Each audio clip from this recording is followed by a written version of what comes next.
در نتیجه آتش‌سوزی در یک خانه در ولایت تومسک روسیه که تاجیکان هم آنجا اجاره می نشستند 11 نفر جان باختند و 2 تن دیگر مجروح شدند. قبلا گزارش شده بود که در این آتش‌سوزی 10 نفر به هلاکت رسیدند.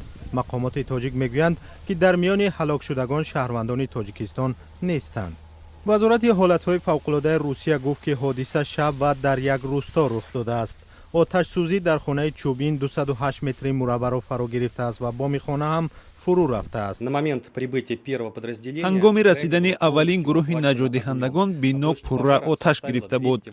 مساحت آتش سوزی 208 متر مربع را تشکیل میداد. از بنا 2 نفر را بیرون کشیدند. بعد از برطرف کردن باقی مانده های آتش سوزی در ساعت 11 روز جسد 11 نفر پیدا کرده شد. شخصیت آنها معین کرده می شود. با گفته مقامات خانه را یک شرکت چینی اجاره میداده است و در آن شهروندان چین، تاجیکستان و ازبکستان زندگی می‌کردند.